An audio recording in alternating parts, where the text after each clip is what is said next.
Guys ಬನ್ನಿ ಅಷ್ಟು ಇಷ್ಟ ಅದಕ್ಕೆ. Hi guys, welcome back to Rachu Ruhi tastes. Saturday morning ತುಂಬ ಬ್ಯುಸಿ ಡೇ ಇವತ್ತು, ಯಾಕಂದರೆ ಫುಲ್ ವರ್ಕಿಂಗ್ ಇರೋದ್ರಿಂದ ಮಂಡೇ ಟು ಫ್ರೈಡೇ ಸ್ಯಾಟರ್ಡೇಸ್ ನಮಗೆ ತುಂಬ ಲೀಜರ್ ಗ್ಯಾಪ್ ಸಿಗುತ್ತೆ. ಅವತ್ತಿನ ದಿನ ಎಲ್ಲ ಏನೇನು ಪೆಂಡಿಂಗ್ ಕೆಲಸ ಇರುತ್ತೆ, ಬ್ಯಾಂಕ್ದು ಮಗುದು ಎಲ್ಲ ಅವತ್ತೇ ಮುಗಿಸ್ಕೋತೀವಿ. So Saturdays are very busy days for us. ರೋಹಿತನ ಬುಕ್ಸ್ ಬಂದಿದೆ ಅಂತೆ, ಯೂನಿಫಾರ್ಮ್ ಬಂದಿದೆ ಅಂತೆ, ಇವತ್ತು ತೊಗೊಂಡು ಬರೋಣ ಅಂತ ಹೋಗ್ತಾ ಇದ್ದೀವಿ. ಬನ್ನಿ. ಮೇಡಮ್ ಅವರು ಹೆಲ್ಮೆಟ್ ಹಾಕೊಂಡು ರೆಡಿ ಆಗ್ತಾ ಇದ್ದಾರೆ. ಎಲ್ಲಾದರೂ ಹೊರಗಡೆ ಹೋಗಬೇಕು ಅಂದರೆ ನಮ್ಮ ಮೇಡಮ್ ತುಂಬ ಖುಷಿ. ಹೆಲ್ಮೆಟ್ ಹಾಕ್ಕೊಂಡು ಅವರೇ ಗಾಡಿ ಓಡಿಸ್ತಾ ಇರೋಂಥ ಇವತ್ತು. ಗಾಡಿ ಓಡಿಸೋ ಥರ ಕೀ ಎಲ್ಲ ಹತ್ಕೊಂಡು ರೆಡಿಯಾಗಿ ಗಾಡಿ ಹತ್ರ ಹೋಗ್ತಾ ಇದ್ದಾರೆ. ಗಾಯ್ಸ್ ಬನ್ನಿ ತಗೊಂಬಂದ್ಬಿಡೋಣ. Book ಶಾಪ್ದು clippings ತೊಗೊಳಕ್ಕಾಗಿಲ್ಲ. ಅದಾದಮೇಲೆ ಸ್ಟಾರ್ ಬಜಾರ್ಗೆ ಹೋದ್ವಿ. ಸಿಕ್ಕಾಪಟ್ಟೆ ಕ್ರೌಡ್ ಇತ್ತು. ವಾಪಸ್ ಬಂದು ನಾವು ಹೋಟೆಲ್ಗೆ ಹೋದ್ವಿ. ಹೋಟೆಲಲ್ಲಿ ಮಗು ಸ್ವಲ್ಪ ಏನೇನೋ ಐಟಮ್ಸ್ ತೊಗೊಳ್ತಾ ಇದ್ಲು. ಯಾವ್ದಾದ್ರು ಒಂದು ಸೆಲೆಕ್ಟ್ ಮಾಡ್ಬೋದು.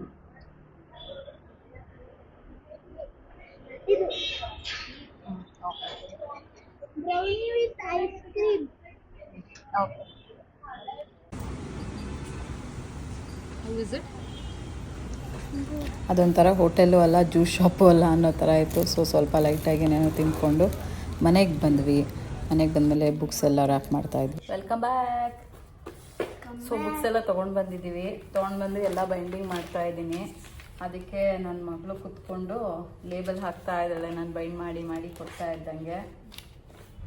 ಅವಳಿಗೆ ಇವತ್ತು ಹೇರ್ ಮಾಸ್ಕ್ ಹಾಕಿದ್ದೀನಿ. ತುಂಬ ಹೀಟ್ ಆಗಿಬಿಟ್ಟಿತ್ತು ಅವಳ ಬಾಡಿ. ಸೊ ಸ್ವಲ್ಪ ಕೂಲ್ ಆಗಲಿ ಅಂತ ಹೇರ್ ಮಾಸ್ಕ್ ಹಾಕಿ ಸ್ವಲ್ಪ ರೆಸ್ಟ್ ಮಾಡೋಕ್ಕೆ ಬಿಟ್ಟಿದ್ದೀನಿ. ಇನ್ನು 1 ಅವರ್ ಬಿಟ್ಟು ಸ್ನಾನ ಮಾಡಿಸ್ಬೇಕು ಅವಳಿಗೆ. ನಾವೇನೇ ಮಾಡಿದ್ರು ಸ್ಯಾಟರ್ಡೇಸ್ ನಮ್ಮದು ಪೂಜೆ ಸ್ನಾನ ಎಲ್ಲ ಈವ್ನಿಂಗೇ ಆಗಿಬಿಡುತ್ತೆ. ಅಷ್ಟು ಕೆಲಸ ಇರುತ್ತೆ. ಹೊರಗಡೆ ಕೆಲಸ ಮುಗಿಸ್ಕೊಂಡು ಬಂದು ಮನೆಯೆಲ್ಲ ಕ್ಲೀನ್ ಮಾಡಿಕೊಂಡು ಆಮೇಲೆ ಸ್ಯಾಟರ್ಡೇ ಒಂದೇ ದಿನ ನನಗೆ ಟೈಮ್ ಸಿಗೋದು ದೇವ್ರ ಸಾಮಾನೆಲ್ಲ ತೊಳೆದು ಪೂಜೆ ಮಾಡೋದಕ್ಕೆ. ಸೊ ಎಲ್ಲ ಈವ್ನಿಂಗ್ ಆಗಿಬಿಡುತ್ತೆ. ಇವಾಗ ಎಷ್ಟೊತ್ತಾಯ್ತೋ ಗೊತ್ತಿಲ್ಲ. ಇದನ್ನೆಲ್ಲ ಮುಗಿಸ್ಬಿಟ್ಟು ಪೂಜೆ ಮಾಡಬೇಕು. ನೋಡೋಣ. ನೋಡಿ, ನನಗೆ ಬಾರ್ಬಿ ಡಾಲ್ ಅಂದರೆ ಜಾಸ್ತಿ ಇಷ್ಟ. ಅದಕ್ಕೆ ಎರಡು ಬಾರ್ಬಿ ಲೇಬಲ್ ತೊಗೊಂಡಿದ್ದೀನಿ. ಆಮೇಲೆ ಇದನ್ನು ನೋಡಿ, ಇದನ್ನು ತೊಗೊಂಡಿದ್ದೀನಿ. ಸೇಮ್ ತೊಗೊಳ್ಳೋದು ಬೇಡ ಅಂದ್ಬಿಟ್ಟು ಇದನ್ನು ತೊಗೊಂಡೆ. ನಂಗೆ ಜಾಸ್ತಿ ಇಷ್ಟ ಬಾರ್ಬೀಸು. ಗೈಸ್, ನಾನು ಅಂದ್ಕೊಂಡಾಗೆ ಸಾಯಂಕಾಲ ಆಗೋಯ್ತು ಪೂಜೆ ಮಾಡೋ ಅಷ್ಟೊತ್ತಿಗೆ. ನನ್ನ ಮಗಳು ಒಂದು ಸ್ವಲ್ಪ ಹೊತ್ತು ಹೋಗಿ ಆಟ ಆಡಿಕೊಂಡು ಎಲ್ಲ ಬಂದಳು. ಸೊ ಎಲ್ಲ ಇಬ್ಬರು ಸ್ನಾನ ಮಾಡಿಕೊಂಡು ರೆಡಿಯಾಗಿ ದೇವ್ರ ಪೂಜೆ ಮಾಡಬೇಕು ಅಂದ್ಕೊಂಡಿದ್ದೀವಿ. ನೋಡಿ, ನಮ್ಮ ಮನೆಯಲ್ಲಿ ಆಲ್ಟರ್ನೇಟ್ ಡೇಸ್ ಇಷ್ಟು ಹೂವು ಬರುತ್ತೆ. ಆ ಹೂವನೇ ನನಗೆ ತುಂಬ ಸಾಕಾಗುತ್ತೆ ಪೂಜೆಗೆ ಎಲ್ಲ. ಬಟ್ ಇರಲಿ ಅಂತ ಹೇಳ್ಬಿಟ್ಟು ನಾನು ಇನ್ನೊಂದು ಸ್ವಲ್ಪ ತೊಗೊಂಬಂದಿರ್ತೀನಿ. ನನ್ನ ಮಗಳ ಜೊತೆಗೆ ಇವತ್ತು ಒಂದು ಪುಟ್ಟ ಫ್ರೆಂಡ್ನ ಕರ್ಕೊಂಡ್ಬಂದಿದ್ದಾಳೆ ಆಟ ಆಡೋಕ್ಕೆ. ಎಲ್ಲಿ ಅವಳು ಪುಟ್ಟ ಫ್ರೆಂಡ್ ಯಾರು? ಹಾಯ್ ಹೇಳು, ಸೇ ಹಾಯ್. ಹಾಯ್ ಹೇಳು, ಹಾಯ್. ಹಾಯ್, ಏನು ಹೆಸರು? ಆವಿ ಅಂತೆ. ಸೊ ಇವಳ ಜೊತೆ ಆಟ ಆಡೋಕ್ಕೆ ಬಂದಿದ್ದಾಳೆ ಅವಳು ನಮ್ಮ ಮನೆಗೆ.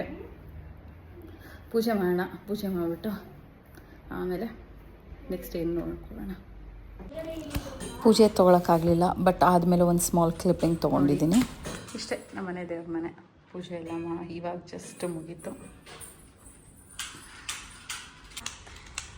ನಾನು ಇವತ್ತಿಗೆ ಬ್ಲಾಗ್ ಕಂಪ್ಲೀಟ್ ಮಾಡ್ತಿದ್ದೀನಿ. ಯಾರು ಲೈಕ್ ಸಬ್ಸ್ಕ್ರೈಬ್ ಕಮೆಂಟ್ ಮಾಡಿಲ್ಲ ಅಂದರೆ ಜಲ್ದಿ ಮಾಡಬೇಡಿ. Guys, thank you so much. ನಿಮ್ಮ ಸಪೋರ್ಟ್ ಹೀಗೆ ಇರಲಿ. ಕೇಳಿದ್ರಲ್ಲ ರೋಹಿತ ಹೇಳಿದ್ನ, ದಯವಿಟ್ಟು ಚಾನಲ್ ಸಬ್ಸ್ಕ್ರೈಬ್ ಮಾಡಿ, ಲೈಕ್ ಮಾಡಿ, ಶೇರ್ ಮಾಡಿ. Thank you.